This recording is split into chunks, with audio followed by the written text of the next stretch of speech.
اس دنیا کو اللہ تعالیٰ نے تمہارے لیے پیدا کیا۔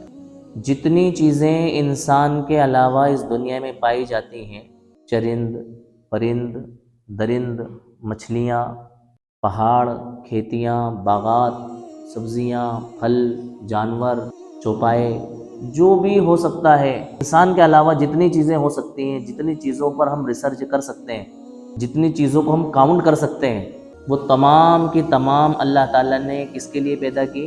انسان کے لیے پیدا کی، انسان کی ضرورت کے لیے پیدا کی، انسان کی خدمت کے لیے پیدا کی۔ اور اس انسان کو اللہ تعالیٰ نے آخرت کے لیے پیدا کیا، دنیا کے لیے پیدا نہیں کیا کہ تمہیں یہاں تو چند دن رہنا ہے، تمہارا اصل ٹھکانہ اور ہمیشہ ہمیشہ کا ٹھکانہ کہاں ہے؟ آخرت میں ہے۔ وہاں ایسی لائف ہے کہ اس کی کوئی حد نہیں ہے، ایک بار وہ لائف شروع ہوئی تو کبھی ختم نہیں ہوگی۔ دنیا کی لائف کا معاملہ بالکل الگ ہے، یہاں لائف شروع ہوئی ہے، ختم کب ہو جائے اس کی کوئی گارنٹی نہیں۔ بعض مرتبہ ہم دیکھتے ہیں کوئی خاتون امید سے ہوئی اور پورا اس کا جو بچے کی پیدائش کا ٹائم تھا وہ ٹائم گزر گیا، بچے کی پیدائش سے این چند منٹ پہلے بچے کا پیٹ میں ہی کیا ہو گیا؟ انتقال۔ بعض مرتبہ ایسا ہوتا ہے کہ بچے کی پیدائش ہوئی، بچہ آ گیا، رویا، چلایا اور چند منٹوں کے بعد اس کا انتقال ہو گیا، کبھی 1 گھنٹے بعد، کبھی 2 گھنٹے بعد، کبھی ایسا ہوا کہ 1 دن بعد، 2 دن بعد، 1 مہینے بعد، ہمارے سامنے ہیں سارے حالات۔ تو لائف شروع ہوئی، کب ختم ہو جائے اس کی کوئی گارنٹی دنیا میں نہیں ہے، لیکن آخرت کی لائف شروع ہونے کے بعد وہ لائف کبھی ختم ہونے والی نہیں ہے، اس کی کیا ہے؟ گارنٹی ہے۔ اگر برے اعمال والی زندگی ہم نے دنیا میں گزاری اور بغیر ایمان کے ہم اس دنیا سے چلے گئے تو ہمیشہ ہمیں لائف کہاں گزارنا ہے؟ جہنم۔ اور اگر اچھی ایمان کے ساتھ گئے، اچھے نیک اعمال کے ساتھ گئے تو ہمیشہ کی لائف ہمیں کہاں گزارنا ہے؟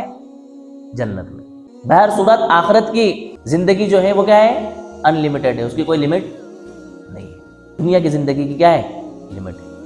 اسی لیے اللہ کے رسول صلی اللہ علیہ وسلم نے فرمایا الدنیا سجن المؤمن و جنت الکافر، دنیا ایمان والوں کے لیے قید خانہ ہے اور کافروں کے لیے جنت ہے۔ عیش کرنے کی جگہ نہیں ہے دنیا، خواہشات نفسانیہ، اپنی چاہتوں کو دبانے، اپنی چاہتوں کو برداشت کرنے، اپنی چاہتوں کو کچلنے کی جگہ ہے۔ یہ چاہتے پوری کرنے کی دنیا نہیں، چاہتے پوری کرنے کی جگہ تو کیا ہے؟ جنت ہے۔ وہاں تمام چاہتے اللہ تعالیٰ انسان کی پوری کرے گا۔ وَلَكُمْ فِيهَا مَا تَشْتَهِيهِ الْأَنفُسُ، اور تمہارے لیے وہ کچھ ہوگا جنت میں جس کا تمہارا جی چاہے گا۔ وَلَكُمْ فِيهَا مَا تَدَّعُونَ، اور تمہارے لیے وہ سب کچھ ہوگا جو تمہارے لیے تیار کیا گیا۔ وَلَكُمْ فِيهَا مَا تَشْتَهِيهِ الْأَنفُسُ وَتَلَذُّ الْأَعْيُنُ، وہ تمام چیزیں تمہارے لیے ہوں گی جس کو تمہارا جی چاہے گا، جس سے تمہاری آنکھیں لذت حاصل کریں گی۔ اس دنیا کے متعلق اللہ کے رسول نے کیا فرمایا کہ دنیا مومن کے لیے جیل ہے، قید خانہ ہے۔ کیا پیاری مثال آپ نے سمجھائی سمجھنے کے لیے۔ بھئی جو انسان جیلوں میں جاتے ہیں وہ کیا خوشی کی، عیش و عشرت کی اور مزے کی زندگی گزارتے ہیں؟ نہیں گزارتے۔ ایک شخص نئی عمر کا لڑکا ہے، 25، 22، 27 سال کی عمر ہوگی، 2 دن جیل رہ کر آیا، مجھے بتانے لگا اللہ کسی دشمن کو جیل میں نہیں پہنچائے۔ میں نے بولا بھائی کہاں گئے تھے 2 دن سے، تم نظر نہیں آ رہے تھے؟ کہنے لگا ارے یار ایک سے جھگڑا ہو گیا تھا، اس چکر میں مجھے 2 دن کے لیے اندر کر دیا تھا یار بھیرو گڑھ جیل میں۔ تو میں نے کہا 2 دن کے نا؟ ہاں 2 دن میں جیل میں رہ کے آیا۔ میں نے کہا کیسا لگا آپ کو وہاں کا ماحول؟ تو بتانے لگا کہ نا اللہ کسی دشمن کو بھی جیل نہ پہنچائے۔ اب جو شخص 2 دن جیل میں رہ کر کے آ رہا ہے وہ کیا کہہ رہا ہے؟ اللہ کسی دشمن کو بھی جیل نہ پہنچائے۔ تو ظاہر سی بات ہے جو لوگ برسوں سے جیلوں میں بند ہیں وہ کس طرح سے زندگی گزار رہے ہیں، ہم اس کا اندازہ لگا سکتے ہیں۔ میں نے پوچھا کھانا، کہنا کہ اللہ کی پناہ، کھانا بھی ٹھکانے کا نہیں، اور اتنی پہلے اٹھا دیتے ہیں اور یہ ہے وہ ہے، یہ کرواتے ہیں وہ کرواتے ہیں وغیرہ وغیرہ۔ تو فرمایا کہ مومن کے لیے یہ دنیا کیا ہے؟ قید خانہ ہے۔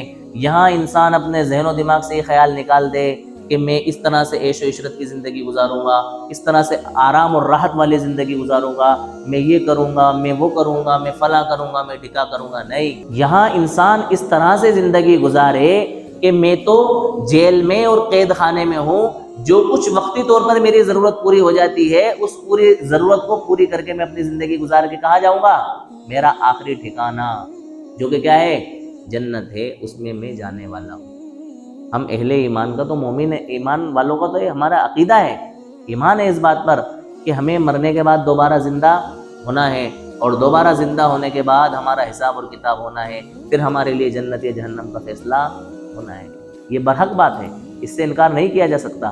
اور جس کسی کو اس بات سے انکار ہے کہ یہ سب ہوائی باتیں ہیں کہ مرنے کے بعد دوبارہ زندہ ہونا ہے، تو وہ مر کے دیکھ لیں، ان کو پتہ چل جائے گا کہ دوبارہ زندہ ہونا ہے کہ نہیں ہونا ہے۔ سب کو پتہ چلنا ہے مرنے کے بعد کہ دوبارہ ہمیں کیا ہونا ہے؟ زندہ ہونا ہے۔ میں یہ کہہ رہا تھا کہ اللہ تعالیٰ نے اس دنیا کو جو ہے ہم انسانوں کے لیے بنایا، اس کا مطلب یہ نہیں ہے کہ اس دنیا میں ہم اتنے منہمک ہو جائیں، اتنے لگ جائیں اور اتنے گھس جائیں کہ ہم اپنے مقصد اصلی کو بھلا بیٹھیں اور آخرت سے بالکل غافل ہو جائیں۔ یہ مطلب اس کا ہرگز نہیں۔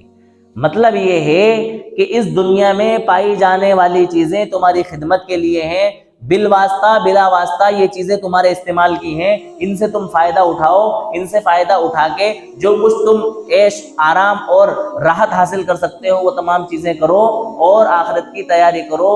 ایک دن ایسا آئے گا کہ تمہاری آنکھیں بند ہو جائیں گی، تمہاری سانسوں کا دھاگا ٹوٹ جائے گا اور تمہاری ملاقات تمہارے مالک حقیقی سے ہو جائے گی۔ اس کا دھیان ہر وقت ہمیں ہونا ضروری ہے، اس کے بغیر ہمارے لیے اس دھیان کے بغیر زندگی بہت مشکل ہے۔